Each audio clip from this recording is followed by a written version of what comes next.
Shalom Pak Petri, puji nama Tuhan. Dalam siang ini kami diberikan kesempatan untuk mewawancarai Bapak Pendeta Moses. Selamat siang Pak, Shalom. Terima kasih buat kesediaannya dan waktunya. Kami dari kelompok mahasiswa Teologi Malang sedang melakukan studi terkait pemahaman gembala mengenai restorasi Pondok Daud. Kami berharap bisa belajar pandangan Bapak mengenai restorasi Pondok Daud. Jadi hari ini ada beberapa pertanyaan yang akan kita tanya dan teman-teman yang berhubungan dengan restorasi Pondok Daud. Mungkin yang pertama Pak, ketika mendengar kata restorasi Pondok Daud, apa yang terpikirkan oleh Bapak? Restorasi Pondok Daud adalah DNA dari sebuah gereja yang diberkati Tuhan, itu GBI Jalan Jenderal Gatot Subroto, melalui apa yang didapatkan oleh Gembala Sidang kita, yaitu Pak Niko. Kalau mundur ke belakang ya, ketika tahun 1988 4 September gereja ini berdiri dengan ciri khasnya atau warna yang berbeda dengan gereja-gereja lain. Penekanannya adalah restorasi Pondok Daud yang berbicara tentang doa, pujian dan penyembahan ini. Oke, Pak. Selanjutnya, apakah Bapak mengetahui sejarah singkat dari lahirnya visi restorasi Pondok Daud ini, Pak? Ya, ketika Pak Niko masih melayani bersama-sama dengan almarhum Bapak Pendeta Alex Tanusya Putra di Betani, Surabaya, ketika beliau sedang memimpin pujian dan yang khotbah adalah seorang hamba Tuhan dari Belanda waktu itu, Pastor Seng. Lalu kemudian beliau menubuatkan Pak Niko bahwa Pak Niko akan dipakai Tuhan untuk membawa umat Tuhan masuk di dalam hadirat Tuhan.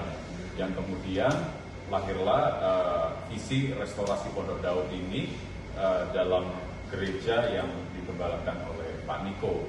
Waktu itu Betani wilayah Barat, lalu kemudian diturunkan namanya jadi GBI Jalan Jenderal Gatot Subroto. Jadi lahir dari hal tersebut. Luar biasa ya Pak. Selanjutnya teman saya akan tanya lagi dari restorasi Pondok Daud ini Pak. Menurut Bapak apa sih yang dimaksud dengan keintiman dengan Tuhan itu sendiri? Keintiman dengan Tuhan sebuah kondisi di mana seseorang membangun kedalaman dengan Tuhan melalui kedisiplinan rohani tentunya, karena kedalaman ini kan nggak bisa terbangun secara otomatis, tetapi harus dengan disengaja untuk membangunnya secara disiplin rohani, misalnya dengan waktu teduh yang diberikan setiap saat, setiap hari, dan itu akan membawa kita untuk mengalami keintiman atau kedekatan hubungan dengan Tuhan, dan itu sesuatu yang mutlak mesti kita bangun sebagai umat-umatnya, supaya kita bisa menangkap apa yang menjadi kerinduan Tuhan atas kehidupan kita. Saya bertanya deh Pak, kalau menurut Bapak, bagaimana seharusnya sebuah gereja atau bidang dalam pelayanan musik atau sekolah minggu menentukan visinya Pak? Kembali harus mengerti kehendak Tuhan atas bidang tersebut ya, apalagi kalau bicara soal pelayanan musik dan juga pelayanan anak, ini kan menyangkut sesuatu yang nggak bisa kemudian hanya dilakukan dengan hikmat manusia atau dengan pengalaman manusia, tetapi yang mesti kembali pada tuntunan Tuhan untuk menetapkan visi apa yang harus dijalankan di bidang musik supaya di bidang tersebut bisa menggenapi rencana Tuhan, dan kemudian ketika dipakai dalam konteks pelayanan gereja, ya cuma diberkati melalui itu. Dan juga kalau misalnya dalam konteks pelayanan anak atau kids church atau di sekolah minggu juga sama. Ketika menetapkan satu tujuan atau goal atau visi dalam pelayanan anak, ya tentu mesti kembali kepada apa yang menjadi kerinduan Tuhan, supaya kemudian Tuhan akan tuntun untuk menetapkan visi yang jelas bagi pelaksanaan atau bagi program-program ke depan dalam bidang tersebut. Ya, terima kasih Pak. Jadi artinya dalam hal ini sebetulnya Pak Niko sendiri khususnya dalam restorasi pengobatan sangat konsisten banget sangat benar-benar konsisten terhadap gereja khususnya dalam bidang musik sama sekolah minggu ya.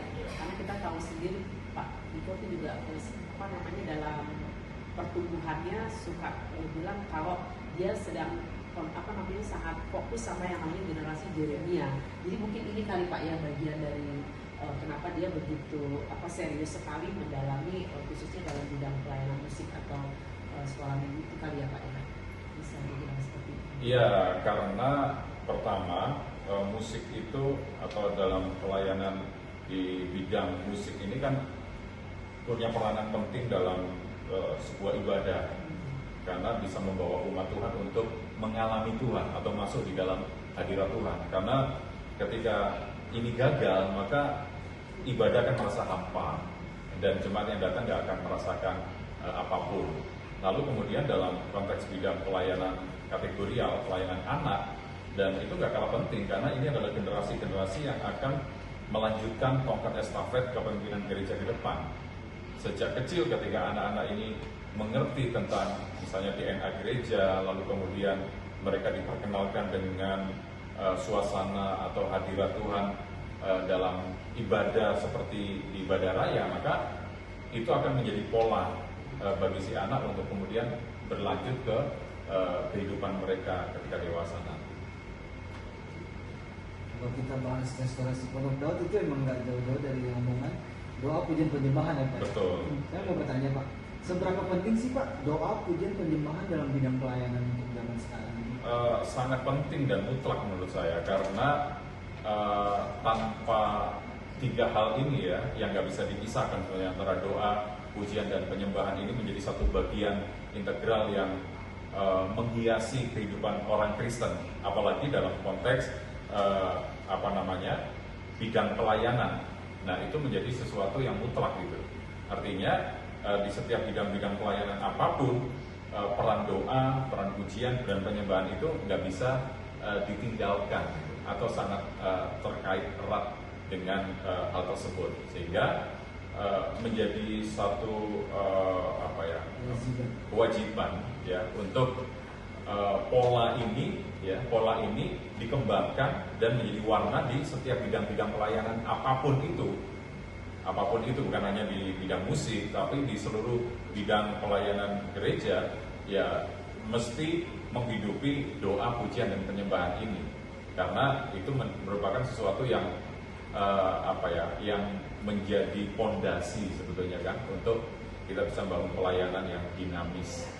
Jadi apapun pelayanan kita ya Pak ya, maupun bidang apapun yang kalau dinyatakan seorang pekerja atau pelayan Tuhan berarti udah wajib ya Pak ya. Wajib ya, bidang itu sangat penting sekali ya Pak ya buat kita pengerja zaman sekarang ya Pak ya. Sangat dan mutlak. Nah sama satu lagi Pak, saya mau bertanya, bagaimana sih Pak penerapan gaya hidup doa pujian dan penyembahan untuk kami ini yang pengerja?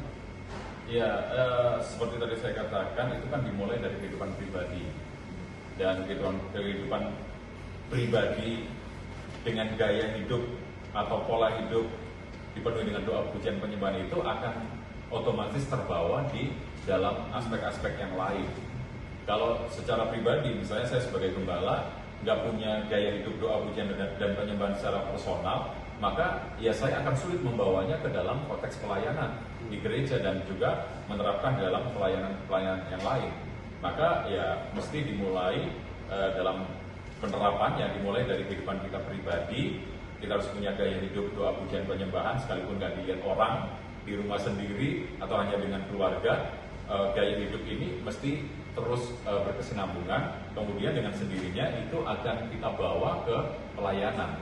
Nah kalau dalam penerapan di gereja yang biasa kami lakukan, ya kita membangun budaya ini kan, membangun sebuah budaya agar seluruh jemaat, terutama juga pelayan-pelayan Tuhan di tempat kami, bukan hanya tahu tentang doa pujian dan penyembahan, tetapi pada level tertentu itu juga menjadi gaya hidup mereka. Makanya ya di dalam ibadah ya kan kita tekankan itu juga kan, kita tekankan pentingnya doa pujian dan penyembahan, dan itu menjadi bagian dari satu liturgi ibadah. Kemudian dalam pertemuan-pertemuan apapun, bahkan rapat-rapat yang diadakan di gereja pun, kita nggak lepas dengan 3 hal ini kan, supaya semuanya itu menjadi warna atau menjadi gaya hidup di kehidupan bergereja itu. Tapi dari diri kita sendiri dulu ya. Dimulai dari diri kita sendiri. Bawa ke dunia pelayanan. Ya, karena kalau kita nggak memulai, akan sulit untuk kita bawa ke konteks pelayanan.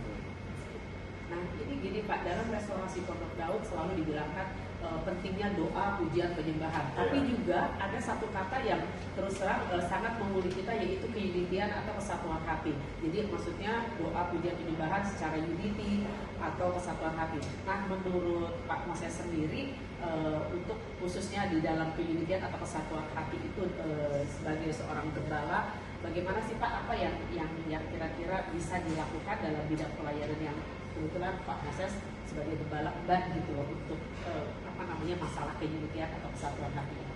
Ya, unity nggak kalah penting dengan gaya hidup doa pujian dan penyembahan itu, karena doa pujian dan penyembahan itu kan selain dilakukan personal, itu juga bisa dilakukan secara corporate atau bersama-sama. Nah, untuk melakukannya kan mesti dibangun ke unityan, kesatuan hati dulu. Kalau enggak ya nanti akan pincang gitu. Dan membangun unity ini nggak semudah membalikkan telapak tangan tentunya kan. Perlu waktu yang panjang untuk bisa menyamakan visi, menyamakan langkah, dan menyamakan tujuan yang akan dicapai dalam pelayanan di gereja. Dan mengingat dalam pelayanan di gereja itu terdiri dari berbagai jenis manusia dengan karakter yang berbeda-beda. Nah, untuk menyatukan ini tentu bukan perkara yang gampang. Tetapi dalam pertemuan-pertemuan yang dibangun, misalnya doa pengerja, fellowship, lalu kemudian ada kegiatan-kegiatan yang dibangun seperti rumah doa, itu justru alat yang paling bagus untuk membangun unity melalui itu semua. Artinya untuk membuat satu keunitian itu sebetulnya tidak ada kata sulit ya Pak ya, kalau misalnya di dalam penggembalaan gitu Pak. Itu kira-kira yang bikin sampai dengan saat ini misalnya ada banyak gereja yang sulit menyatukan pelayan-pelayan Tuhan itu. Kan kita sering dapat ya ketemu ya beberapa pelayan Tuhan yang tidak ada keunitian, atau misalnya malah mereka saling sikut seperti itu. Artinya berarti sebetulnya tidak ada kata sulit ya untuk ke arah situ ya Pak. Nggak sulit kalau mau dengan disengaja memulainya. Dan satu kuncinya untuk kita bisa membangun unity antar sesama tubuh Kristus dalam wadah gereja lokal, dalam hal ini adalah sesama pelayan Tuhan, itu adalah kerendahan hati. Jadi kalau orang nggak punya kerendahan hati, ya sulit untuk bisa unity, karena masing-masing akan menonjolkan egonya, masing-masing akan mengedepankan apa yang menjadi ambisinya dan lain sebagainya. Makanya kerendahan hati itu menjadi kunci mutlak untuk kita bisa membangun unity. Kalau kan tadi kita udah bicara tentang penerapan gaya hidup doa pujian dan penyembahan terus unity ya Pak ya. Terus kalau kita menurut Bapak gimana sih supaya kita senantiasa terhubung dengan Tuhan? Itu caranya bagaimana Pak? Terus apakah ini juga diajarkan di bidang pelayanan Bapak atau di tempat yang Bapak pimpin Pak? Iya, tetap terhubung dengan Tuhan itu kan itu satu upaya yang memang secara pribadi dulu kan mesti kita bangun. Apalagi ya seperti saya sebagai pemimpin di dalam sebuah gereja lokal sebagai gembala, keterhubungan dengan Tuhan itu menjadi syarat mutlak gitu. Karena orang nggak mungkin bisa memahami apa sih yang menjadi rencana Tuhan atas gereja ini kalau dia nggak terhubung dengan Tuhan sang sumbernya gitu. Tapi waktu kita membangun kedekatan dengan Tuhan, keintiman dengan Tuhan, sehingga kita terus terkoneksi atau terhubung sama Tuhan, itu kita bisa menyerap semua apa yang menjadi kehendak Tuhan, memahami semua apa yang Tuhan mau untuk kemudian diterapkan dalam kehidupan bergereja dalam konteks pelayanan. Nah, yang kami terapkan ya dimulai dari diri saya sendiri, lalu kemudian mulai mengajarkan kepada para pelayan Tuhan. Dalam khotbah-khotbah juga nggak lupa untuk menyinggung hal itu agar jemaat juga memiliki kehidupan yang terkoneksi dengan Tuhan, terhubung dengan Tuhan, karena akan mendapatkan semua manfaat baik dari Tuhan Sang Sumber itu ketika kita terhubung dengannya. Sebenarnya sih penerapannya sebenarnya kalau kita lihat, kalau kita dekat dengan Tuhan melalui ujian penyembahan kita punya sikap yang mau berhubung dengan Tuhan, sebenarnya unity itu mudah untuk dilakukan. Betul. Yang penting kita punya koneksi dulu dengan Tuhan. Ya. Masalahnya sekarang ini yang jadi pertanyaan adalah seberapa banyak pelayan-pelayan Tuhan itu yang punya koneksi, yang mau terhubung, ya punya keintiman, punya jam-jam khusus sama Tuhan. Ya, sebenarnya musuh dari membangun atau kendala untuk membangun keterhubungan dengan Tuhan ini adalah waktu. Ya, banyak orang kemudian akan berpikir saya nggak punya waktu untuk membangunnya karena kesibukan dan lain sebagainya. Padahal ya Tuhan berikan hikmat kepada kita untuk bisa memanage waktu atau mengatur waktu sehingga selalu ada waktu yang kita siapkan untuk kita bisa selalu terhubung dengan Tuhan, dan kita bisa membangunnya dimanapun, bukan hanya dalam dalam kamar kesendirian. Kita bisa tetap terhubung dengan Tuhan di kendaraan, di aktivitas kita. Ya, kita bisa tetap terkoneksi dengan Tuhan. Mungkin komitmen kita pribadi kali Pak ya. Dimulai dari hal itu sebenarnya, komitmen kita untuk membangun kedekatan supaya tetap terhubung dengan Tuhan itu, dan itu akan kemudian menjalar ke anggota dari pelayan Tuhan dan juga jemaat di gereja yang dipimpin oleh seorang leader yang memang punya kebiasaan untuk membangun waktu teduh supaya bisa terhubung terus dengan Tuhan itu. Oke Pak, kalau gitu satu pertanyaan lagi nih Pak.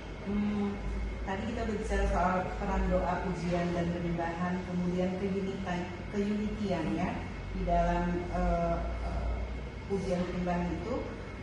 Menurut Bapak nih, kehendak Bapak pada zaman ini itu apa ya Pak? Apakah restorasi Pondok Daud itu adalah kehendak Bapak pada zaman ini? Ya, kalau kita lihat dari definisi restorasi Pondok Daud itu sendiri kan prajurit-prajurit Tuhan yang gagah perkasa, yang memiliki gaya hidup doa, pujian dan penyembahan, dan yang melakukan bersama-sama dalam unity siang dan malam, dan yang melakukan kehendak Bapa pada zaman ini. Nah, frase melakukan kehendak Bapa pada zaman ini artinya apa yang Bapa kehendaki di konteks zaman kita sekarang ini untuk kita lakukan.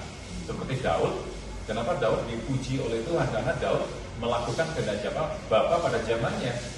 Ya, di zaman kita sekarang ini apa yang menjadi kehendak Bapa? Dan ketika kehendak Bapa itu kita lakukan, kita disebut sebagai orang-orang yang tahu melakukan kehendak Bapa pada zaman ini. Tapi kembali, untuk kita bisa tahu kehendak Bapa, keterhubungan dengan Bapa itu menjadi penting. Gitu. Membangun koneksi dan kedekatan dengan Dia itu menjadi sangat penting supaya kita bisa menangkap kehendaknya, dan lalu kemudian kita lakukan kehendaknya di zaman sekarang. Maka kita meneladani seperti yang Daud lakukan. Ya, kita kan ingin di fase tersebut ya. Pada akhirnya Tuhan berkata, aku mendapati, ya sebut nama kita Moses, gitu kan, orang yang berkenan di hatiku dan yang melakukan kehendakku pada zamannya, ya pada zamannya. Dan dalam konteks sekarang ya pada zaman ini. Nanti kuncinya cuma satu ya Pak ya, berdekat dengan Tuhan dan terhubung misalnya. Ya. Supaya tahu apa kehendak Tuhan. Betul sekali, dan itu menjadi syarat utama untuk kita bisa tahu kehendak Bapa, membangun koneksi yang lebih dalam dengan Tuhan. Nah, membangun keterhubungan dengan Tuhan itu bisa melalui doa, pujian, dan penyembahan. Makanya ini merupakan satu rangkaian yang nggak bisa dipisahkan antara kehidupan doa, pujian, dan penyembahan itu bisa mengakibatkan terjadinya unity, lalu kemudian kita bisa menangkap kehendak Bapa, dan ketika kita lakukan, maka kita disebut orang-orang yang melakukan kehendak Bapa pada zaman ini. Dan satu lagi, saya cuma kami itu sebagai mahasiswa Pak, pengen Bapak memberikan satu tips buat setiap kami, khususnya juga untuk setiap teman-teman kami yang akan mendengar presentasi ini. Kita cuma mau tahu apa sih tips Bapak sebagai seorang gembala untuk setiap kami, para pelayan-pelayan atau mungkin calon pelayan Tuhan yang akan nantinya kita ambil bagian dalam sebuah pelayanan, supaya kita tidak hanya jadi pelayan yang sekedar tanda kutip hanya melayani, sekedar melayani, tapi kita punya prinsip yang bisa sama gitu dengan apa yang diajarkan.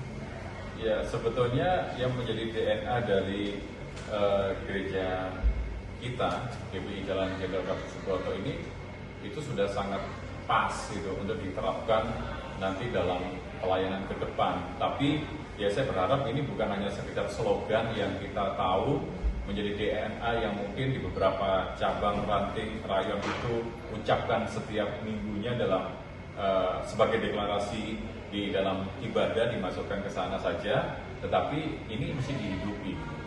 Restorasi Pondok Daud ini harus dihidupi dan menjadi gaya hidup kita, di mana setiap kita secara pribadi harus punya gaya hidup doa, pujian, dan penyembahan, lalu kemudian membangun keunitian supaya kita bisa terus terkoneksi dengan Tuhan dan juga dengan sesama, lalu kemudian dampaknya ya kita bisa melakukan kehendak Bapa di zaman ini. Dan ketika kita melakukannya, saya percaya waktu kita masuk dalam pelayanan di bidang apapun nantinya, ya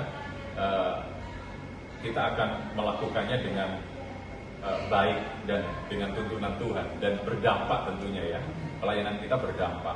Ya, konteks pelayanan kan bukan hanya sekedar sebuah kegiatan rohani, tetapi harus membawa dampak bagi orang-orang yang merasakan kehadiran kita di dalam pelayanan apapun itu. Puji nama Tuhan, terima kasih buat penjelasannya yang hari ini kami terima. Sungguh kami diberkati Pak. Ada hal-hal yang kita tidak mengerti, tetapi hari ini banyak hal yang kita tahu tentang pujian penyembahan. Jadi terima kasih buat Pak Moses, terima kasih buat waktunya, terima kasih penjelasannya, terima kasih buat teman-teman. Jadi untuk pembicaraan kita hari ini, kita akan mengambil kesimpulan, kita harus terhubung. Kalau kita tidak terhubung dengan Tuhan, kita tidak dapat apa-apa, ya Pak ya.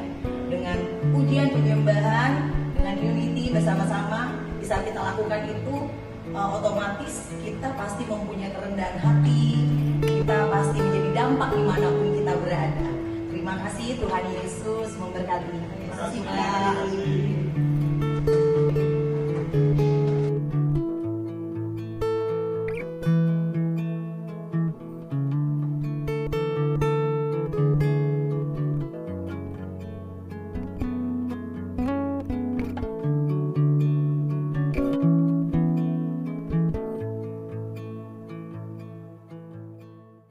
Saya Yanto, Bu. Halo, selamat sore, saya Freddy. Puji nama Tuhan, terima kasih ya buat bapak-bapak boleh berkenan untuk hadir bersama kami. Kami di sini ingin melakukan studi terkait dengan pemahaman gembala mengenai restorasi Pondok Daud. Jadi saya berharap hari ini ada pertanyaan-pertanyaan yang kami akan ajukan.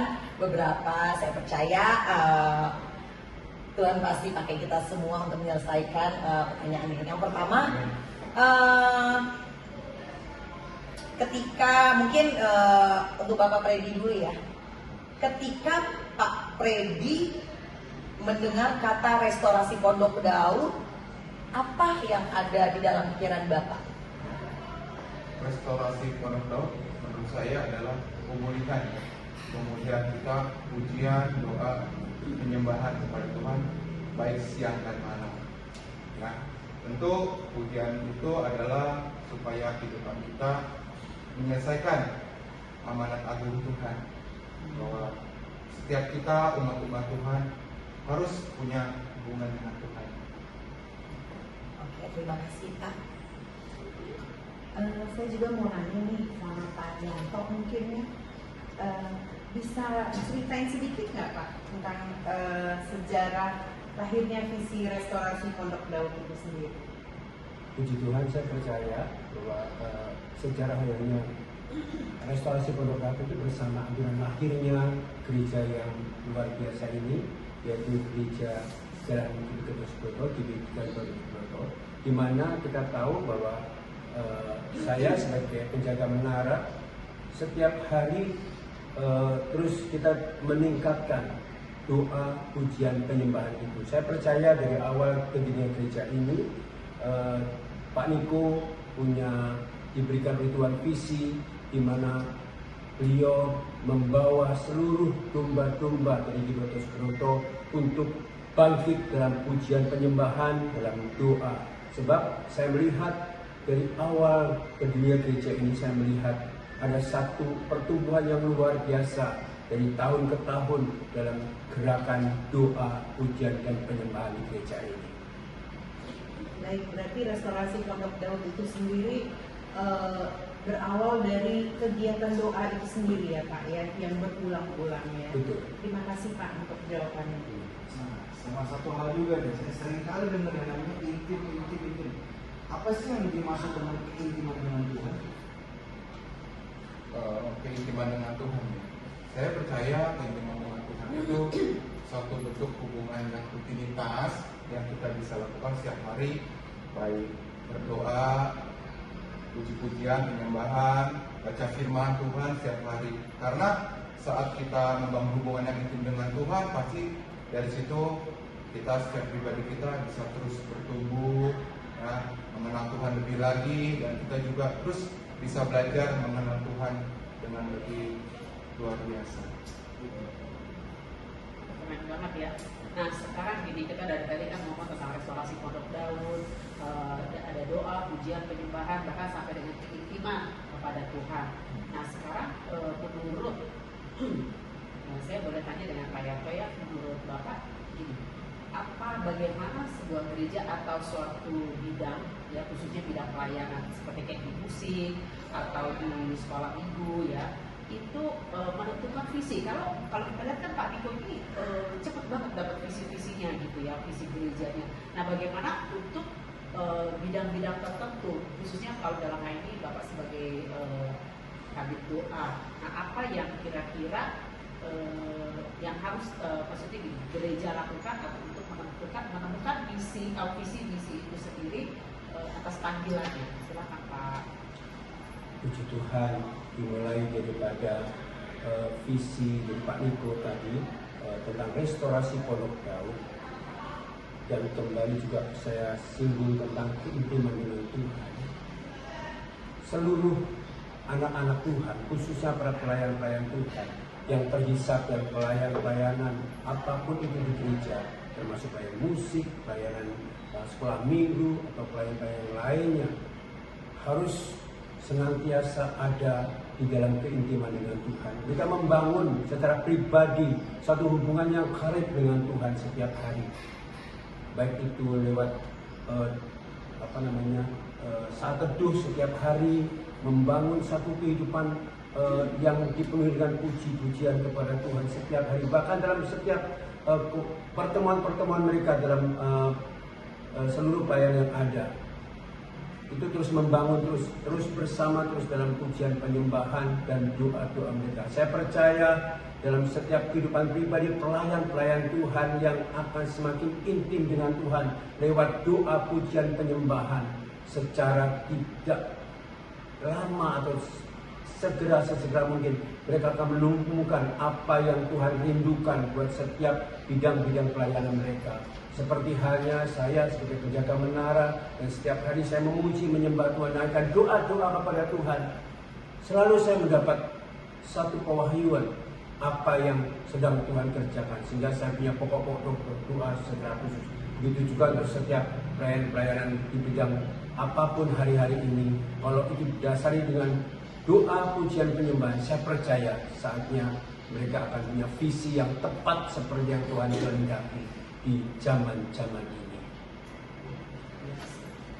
Oke, kalau gitu berarti saya ulang sama Pak Freddy ya. menurut Bapak seberapa penting sih peran doa pujian dan penyembahan dalam bidang pelayanan itu? Kan tadi kan Pak Yanto sudah menyinggung sedikit ya tentang peran penting itu, tapi kan Pak Predi pasti punya pandangan tersendiri tentang seberapa penting peran doa pujian dan penyembahan itu dalam pelayanannya. Gimana Pak? Seberapa penting menurut saya tentu sangat penting sekali ya, karena itu adalah satu nafas kehidupan kita sebagai umat Kristen. Doa, pujian, dan penyembahan itu dalam bidang pelayanan secara general mungkin bagi kita yang kayak Tuhan. Tapi sebetulnya ini tidak spesifik untuk bagian bidang pelayanan. Setiap kita umat-umat Tuhan pasti harus memiliki satu kerinduan, ya. Baik tadi doa, pujian, penyembahan setiap hari. Kenapa? Hal itulah sumber yang memberikan kepada kita kekuatan dalam kehidupan kita. Karena begitu banyak saat ini tantangan dalam kehidupan. Kita sangat perlu, karena gereja kita selalu DNA-nya adalah pujian, doa, dan penyembahan. Seperti itu. Oke, luar biasa ya Pak jawabannya. Tadi kita udah belajar bagaimana pentingnya kan doa pujian itu. Tetapi hari-hari ini penerapannya di dalam setiap kehidupan kita tuh banyak orang yang memetakan itu kalau doa pujian itu di satu tempat pasti gereja, akhirnya banyak mungkin ya alasan nggak bisa gitu. Tetapi pada siang hari ini kita mau tahu nih pemikiran Bapak ini, penerapannya bagaimana ini kita melakukan doa pujian penyembahan ini? Ya, penerapan gaya hidup doa pujian dan penyembahan itu. Menurut saya penerapan ini memang berbeda. Ada yang bilang mungkin kalau saat pagi sebelum kegiatan itu adalah baik. Tapi memang hal itu juga tidak salah. Kenapa? Mungkin saat pagi sebelum kita bekerja, di saat mungkin masih suasana di rumah masih sunyi, belum ada kegiatan, itu adalah mungkin waktu kita pujian penyembahan. Tetapi tidak boleh kita juga kaku hal itu. Pujian penyembahan bisa kita lakukan dimanapun. Mungkin saat kita siang hari ada break dalam pekerjaan, kita bisa lakukan juga. Nah, kenapa kita juga harus terapkan selalu? Karena saya percaya begini, kalau kita terapkan setiap hari itu membuat kita kuat dalam iman, karena setiap hari ini, karena kan kehidupan ini tidak pasti ya, banyak tekanan, kita juga tidak tahu apa yang akan terjadi ke depan. Itulah sumber yang memberikan kepada kita kekuatan. Ya, jadi penerapan dimanapun kita tidak terbatas. Ya, mungkin saat ini misalnya kita mau pergi, ya kita berdoa di mobil juga boleh. Tuhan, bisa, ya, kita minta perlindungan bisa, bahkan dimanapun bisa. Misalnya kita mungkin lagi pergi berkunjung ke rumah sakit, ada waktu, ada apa, kita juga bisa berdoa mungkin untuk gereja kita, mungkin untuk teman kita atau keluarga kita yang sakit, atau perlu kekuatan, dimanapun bisa kita lakukan, tidak terbatas. Jadi nggak ada alasan ya Pak ya? Tidak ada alasan kita tidak punya waktu untuk berdoa, tidak ada alasan. Bahkan kita melihat teladan Daniel ya, tiga kali sehari dia rajin melakukan terus berdoa seperti itu. Kalau dari kita bahas ya, doa pujian penyembahan kayak sepertinya perlahanan ya Pak ya.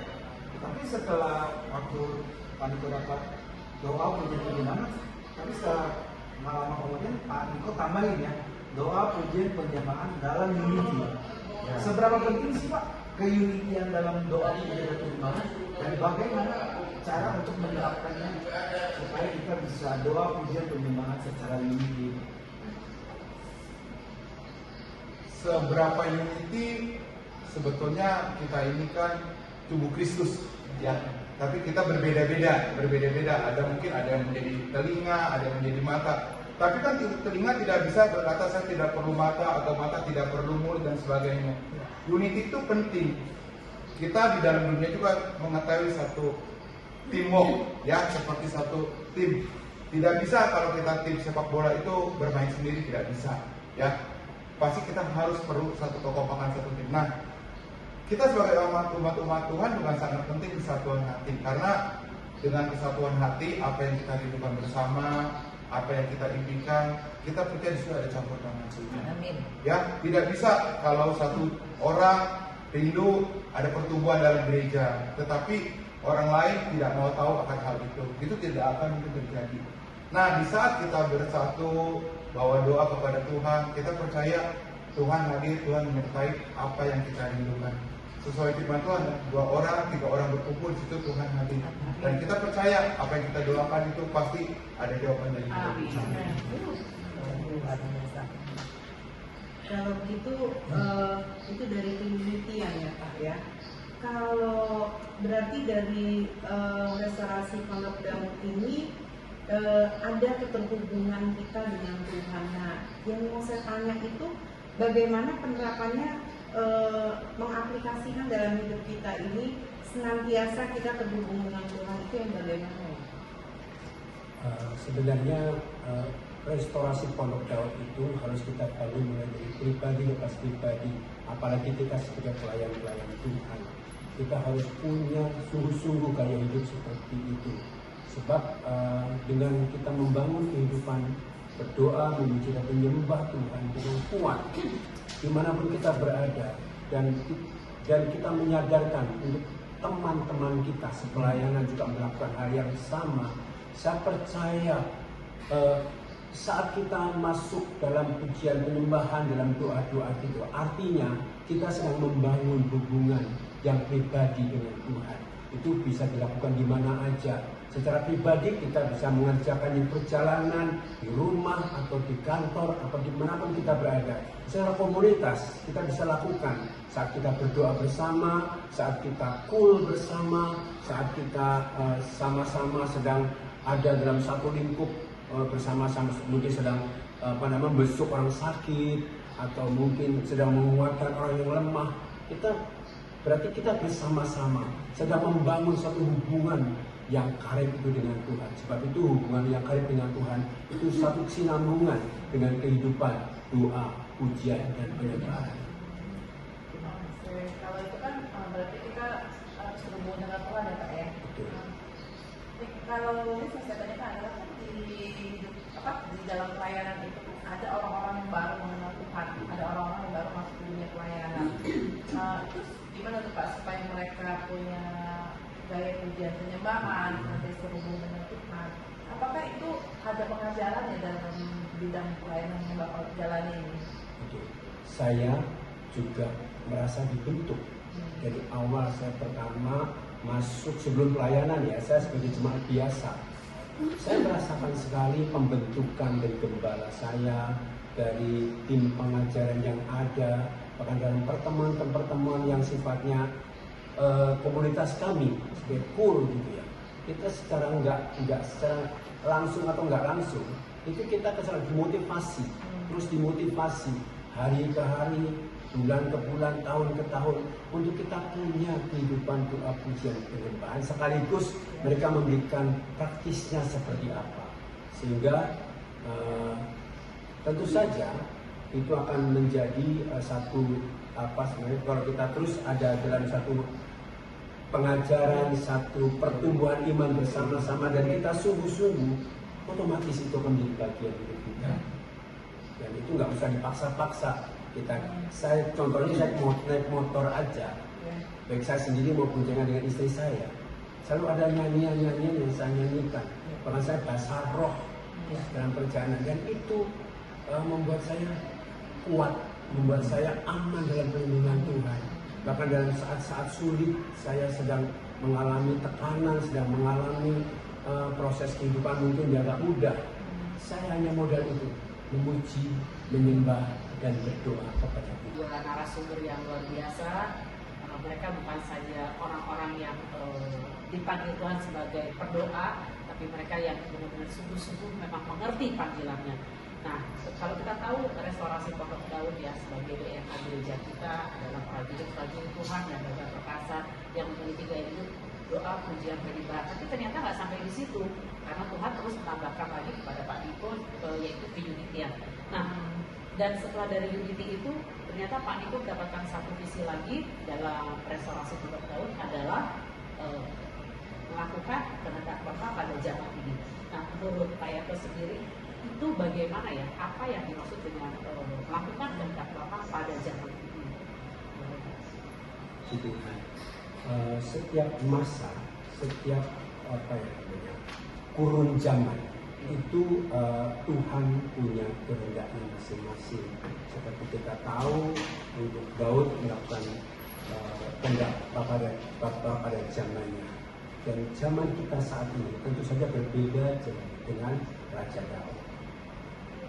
Kalau kita hidup, dan sekali lagi ya, kita menghidupi dan hidup dalam kehidupan doa, pujian penyembahan, dan kita membangun satu keintiman dengan Tuhan, membangun satu hubungan yang karib dengan Tuhan. Saya percaya setiap kita masing-masing diberikan oleh Tuhan kehendaknya. Karena setiap kita punya panggilan yang berbeda-beda. Tentu kehendak Bapa buat setiap kita, buat pada zamannya pasti berbeda-beda.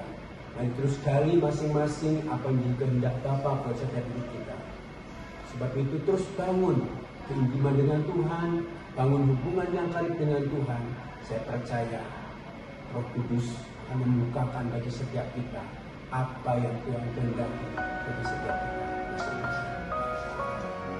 Luar biasa, puji nama Tuhan. Terima kasih buat Pak Yanto dan Pak Peggy. Berdasarkan penjelasan Bapak berdua, poin utama yang kami dapati adalah bahwa restorasi Pondok Daud bukan sekedar musik atau liturgi, melainkan pemulihan hubungan intim untuk membangun jemaat, membangun diri sendiri untuk dipersiapkan atau mengalami Tuhan sendiri, mungkin gitu kali ya Pak ya. Dan itu dimulai dari diri kita sendiri sehingga kita boleh mengimplikasikan itu kepada pelayanan kita, jemaat dan orang-orang sekitar kita. Terima kasih buat Bapak, buat Kak Ferry, buat Yanto. Terima kasih buat teman-teman semuanya. Tuhan Yesus memberkati. Terima kasih Bapak.